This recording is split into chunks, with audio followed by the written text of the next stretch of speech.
तो नोटबंदी आज अपने 21वें दिन में प्रवेश कर चुकी है और ऐसे में सत्ता पक्ष और विपक्ष के बीच में वार तकरार लगातार बढ़ रही है। इन सब के बीच में प्रधानमंत्री ने एक फैसला सुनाया, अपने सांसदों और विधायकों से कहा कि अपने जो अकाउंट्स की डिटेल हैं वो जमा की जाए। इसके पीछे उनका मंतव्य क्या है ये हम जानने की कोशिश करेंगे, लेकिन जो पैसा अभी तक आया है उससे ऐसा लग रहा है तकरीबन 60% के आसपास जो सरकार का अनुमान था वो पैसा बैंकिंग चैनल में आ चुका है। लेकिन सवाल यह है कि जिसको लेकर कहा गया कि साहब इस देश में काला धन निकालने के लिए कदम जरूरी था, जनता जानना चाहेगी साहब इसमें कितना काला धन है। देखिए रिपोर्ट।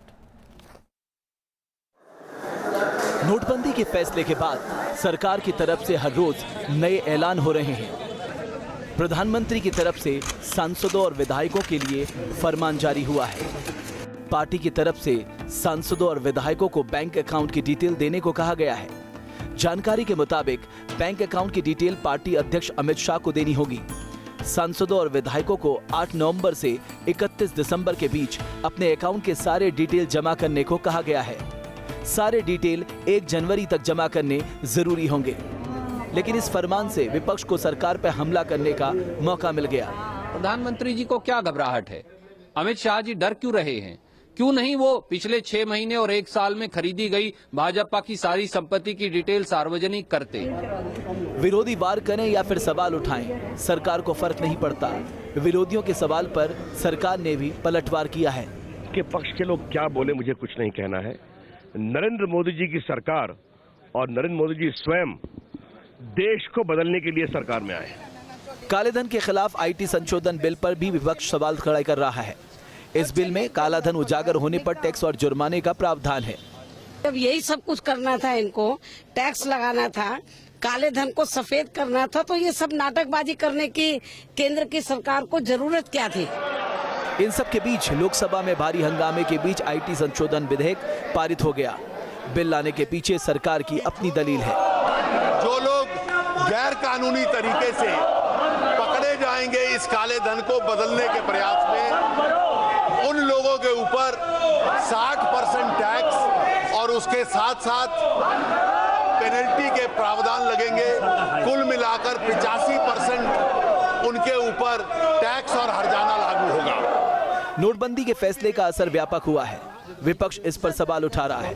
वहीं सरकार नए फैसले के जरिए सही संदेश देने की कोशिश कर रही है कि वो काले धन के खिलाफ अपनी मुहिम को अंजाम तक पहुंचाना चाहती है। Team news nation. हालांकि कांग्रेस सवाल उठा रही है कि किस तारीख से किस तारीख तक जो आपको डिटेल्स देनी है वो पिछले 8-10 महीने की डिटेल्स दीजिए तो तब पता लगेगा क्या असलियत है करके। अनिल बलूनी भारतीय जनता पार्टी से मेरे साथ, राष्ट्रीय प्रवक्ता Pratap Singh Bajwa Congress party, Nawab Malik NCP, Neeraj Kumar JDU, Abhay Kumar Dubey साहब पॉलिटिकल एनालिस्ट मेरे साथ हैं। अनिल बलूनी साहब, ऐसा क्या आप दिखाना चाह रहे हैं या ये क्या परसेप्शन की लड़ाई है? आपने अपने सांसद और विधायकों से कह दिया कि साहब 8 तारीख के बाद से 30 तारीख की तो अपनी डिटेल्स आप हमें सौंपिए, यानी आपके राष्ट्रीय अध्यक्ष को सौंपिए।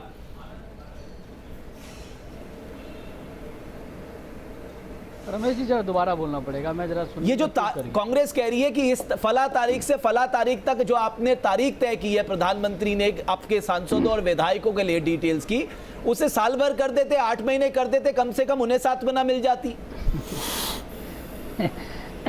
देखिए, चलिए इनको जो करना है ये कहते रहे। कांग्रेस के हमारे मित्र, इनको अधिकार है विपक्ष में। जब हम विदेशों में जो काला धन है उसके ऊपर हम लोग काम कर रहे थे तो ये लोग कहते थे कि जो देश के अंदर काला धन है इस पे बात कीजिए। जब देश के अंदर काले धन पे हमने सर्जिकल स्ट्राइक कहा तो इन्होंने कहा विदेश की बात शुरू करनी पड़ेगी।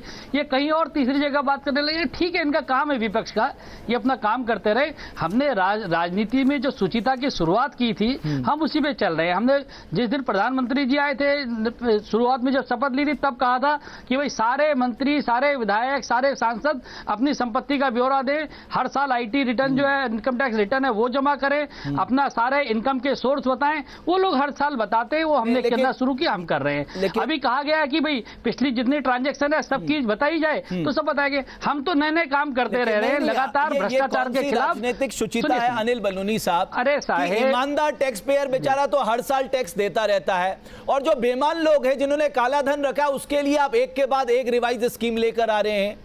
ये कौन सी सुचिता है मुझे बताइए जरा आप। कुछ ईमानदार टैक्स पेयर के लिए भी नई स्कीम लाई है ना। बिल्कुल।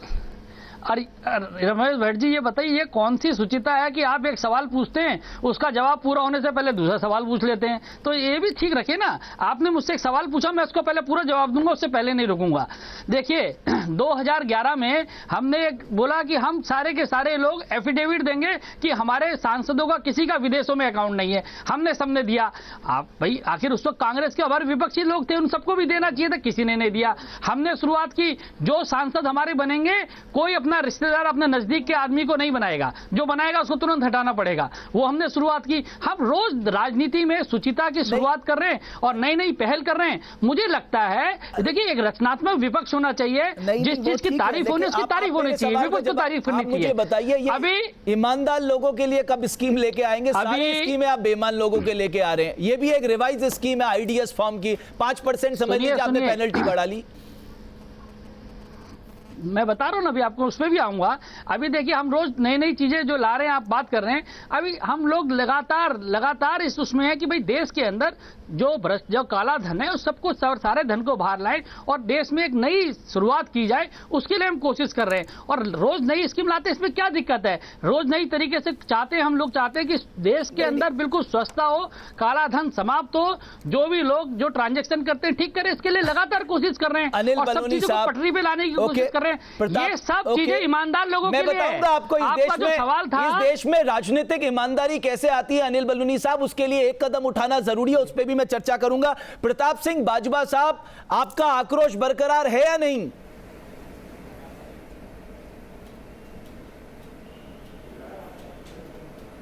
ये हमारा आक्रोश बरकरार है। हमारा कहना एक ही है इनसे कि प्रधानमंत्री जी जो हैं वो रिप्रेजेंट करते हैं पार्लियामेंट को। जिन दिनों में पार्लियामेंट चल रहा है, प्रधानमंत्री जी आए, सारी ऑपोजिशन पार्टियों की बात सुने, सारे राजनीतिक लीडरों की जो समस्याएं सारे देश की हैं वो सुने और उसका जवाब दें।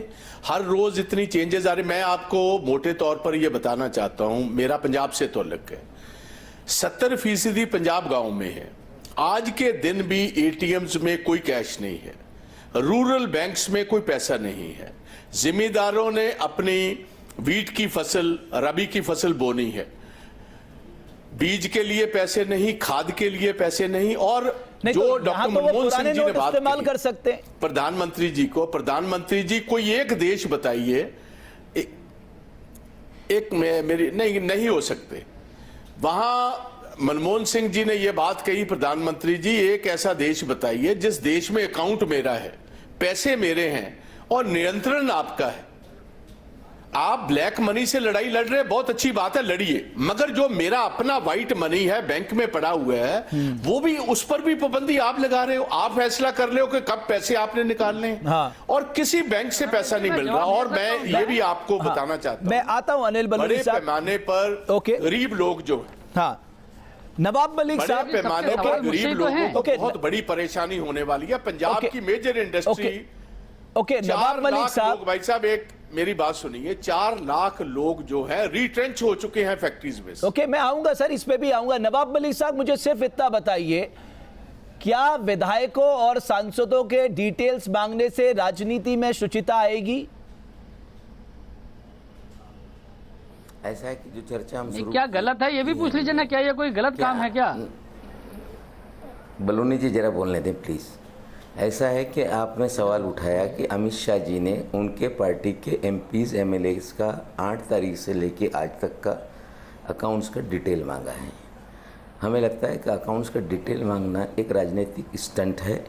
पब्लिसिटी के लिए इस तरह से चीज़ें की गई, उससे कोई भी साध्य होना या कोई विधायक या कोई एमपी अपने खाते में अनअकाउंटेड मनी डालेगा, इस तरह की चीज़ें हो ही नहीं सकती। एक मोदी जी ने, अभी आप चर्चा कर रहे थे कि काले धन को सफ़ेद करने की स्कीम लाए। मोदी जी ने 3 बातों का जिक्र किया था कि हम काले धन पे रोक लगाना चाहते हैं। अनुमान था कि 3.5-4 लाख करोड़ रुपए का काला धन ये कागज़ बन जाएगा, ये चर्चा थी। जिस स्पीड से लोगों के पैसे बैंकों में आ रहे हैं, इससे अंदाज़ा है कि 98-97% तक सारी नोट जो 1000 और 500 की है वो जमा हो जाएगी। तो जो कागज़ हो जाएगा वो स्कीम इनकी कहीं ना कहीं फेल होते नज़र आ रही है। नकली नोटों का सवाल उठाया गया था। हाँ। 21 दिन में आज तक एक भी आंकड़ा नहीं आया कि इतनी नकली नोट बैंकों ने पकड़ी है। बिल्कुल। और वो तो तीसरा कि आतंकवाद से हम तीसरा था कि आतंकवाद से लड़ेंगे। 21 दिन से लगातार आप देख लीजिए कि आतंकवादी मिलिट्री बेस पर हमला कर रहे हैं, लगातार कश्मीर में आतंकवाद की गतिविधियां चल रही हैं। मंत्री दावा कर रहे हैं कि आतंकवाद रुक गया है। तो तीनों जो दावे थे कहीं ना कहीं उस पे नीरज कुमार साहब भी मेरे साथ हैं। बिल्कुल नवाब मलिक साहब। नीरज कुमार साहब, हम शुचिता की बात कर रहे हैं, हम कह रहे हैं साहब ट्रांसपेरेंसी आए। इस देश में सबसे पहले इलेक्शन में ट्रांसपेरेंसी चाहिए साहब। कहा जाता है सबसे ज्यादा काले धन का प्रभाव वहीं होता है, तो बेहतर होता राजनीतिक दल ये कहते साहब अब हम आरटीआई के दायरे में आएंगे ताकि हमारे अकाउंट्स की डिटेल भी सार्वजनिक हो, लोगों को पता लगे। क्या ये कदम नहीं उठाया जा सकता? नहीं, बिल्कुल आपने सही सवाल किया है। भारतीय जनता पार्टी के 84% एमपी करोड़पति हैं, एडीआर की रिपोर्ट है। और मैं एक वाकया याद दिलाना चाहता हूं, आदरणीय नरेंद्र मोदी जी जब संसदीय दल के नेता बने थे तो सर झुकाया था पार्लियामेंट में और कहा था कि अगर हमको मौका मिलेगा तो हम स्पीडी ट्रायल के तहत कार्रवाई करने के लिए सुप्रीम कोर्ट से गुहार लगाएंगे। आज इनके यहाँ दागी सांसद जो हैं 97 हैं और एमएलए हैं 232 पूरे देश के अंदर में। हम तो यह जानना चाहते हैं कि भारतीय जनता पार्टी यह बताए ना, लालू प्रसाद क्या सरकार चला रहे हैं, 84% दागी की बात कर रहे हैं, करोड़पति हैं। तो ये जो डिटेल लीजिएगा, पूरी विडंबना है ये, पूरी बात बोल। अरे भाई आप बोलने तो दीजिए ना, मैं आप बोले तो मैं नहीं बोल रहा था। पूरी बात कहने तो दीजिए। इतना अधीर क्यों, असहिष्णु नहीं, वो ये कह रहे हैं कि आप वहाँ लालू प्रसाद यादव के साथ सरकार चला रहे हैं और यहाँ पर आप पारदर्शिता की बात कर रहे हैं। मैं आ रहा हूँ, दागी की बात कर रहे हैं। अरे आप बता तो रहे कि भारतीय जनता पार्टी यह आश्वस्त करेगी कि जो डिटेल आएगा उसको अमित शाह जी सार्वजनिक करेंगे देश की जनता के सामने। बिल्कुल। और मैं ये इसलिए कह रहा हूँ कि आप डिमोनेटाइजेशन के पहले का खाता क्यों नहीं मांग रहे हैं?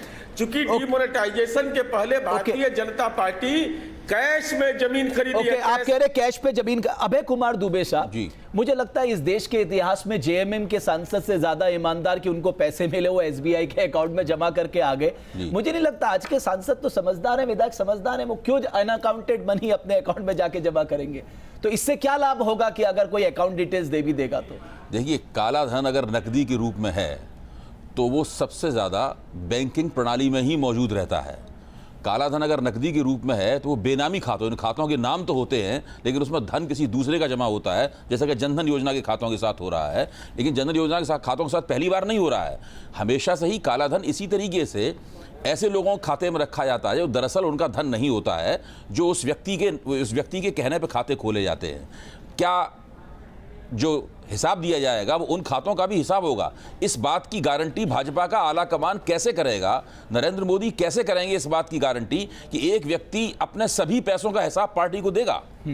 ये तो एक तरह की सांकेतिक कार्रवाई है। लेकिन अगर वास्तव में काले धन का पता लगाना है कि काला धन बैंकिंग प्रणाली में कैसे गया, तो सबसे पहले तो मार्च से लेकर और सितंबर के बीच में और खासतौर से 8 नवंबर की घोषणा के पहले जो बैंकों में बड़े पैमाने पर पैसा जमा करने में जो उछाल आया है, कम से कम वो 1.5 लाख करोड़ रुपए का जो उछाल आया है, उसके बाद उसकी जांच होनी चाहिए। अब वित्त मंत्री कहते हैं, बलूनी साहब, मैं कुछ पलों एक सेकंड, वित्त मंत्री साहब कहते हैं कि वो सारा का सारा पैसा साथ में वेतन आयोग, तो साथ में वेतन आयोग तो 34,000 करोड़ रुपए का है।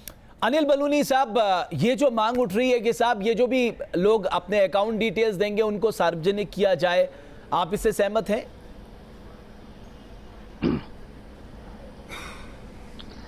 देखिए रमेश जी, आपने शोले का एक डायलॉग सुना होगा कि 6 लोग और 3 गोली बड़ी नाइंसाफी है ना। अभी देखिए, आप 5 लोग और एक जवाब देने वाला, उसको भी टाइम नहीं दे रहे, कितनी नाइंसाफी है। 5 लोगों के सवाल मेरे से हैं और आप जवाब देने के लिए कहते नहीं। बाजवा जी बोल जाते हैं, एनसीपी के दोस्त तुम्हारे बोल जाते हैं, नीरज जी जनता दल लालू जी का सरकार चला रही है, पूछ लेते सवाल। तो हाँ, तो इसलिए देखिए मैं ये कहना चाहता हूँ, बाजवा जी सवाल उठा रहे थे कि लोग परेशान हो रहे। बाजवा जी, आप लोगों का जो भ्रष्टाचार था ना 60 सालों का, उसके कारण लोग परेशान हो रहे हैं। उसी का इलाज हम कर रहे हैं। जो आप लोगों ने दर्द दिया लोगों को, उसी का इलाज चल रहा है। उसी के कारण लोग परेशान हो रहे हैं। इसलिए आप लोगों ने जो कुकृत्य किए थे, उन्हीं का इलाज हो रहा है। और मेरे को समझ नहीं आता, पॉलिटिकल पार्टी तो ठीक है, हमारे बड़े भाई अभय दुबे जी बैठे हैं, वो भी सवाल उठा रहे हैं। अरे क्या हमने बोला है कि भैया अपने सांसदों से कह रहे कि हिसाब किताब दीजिए?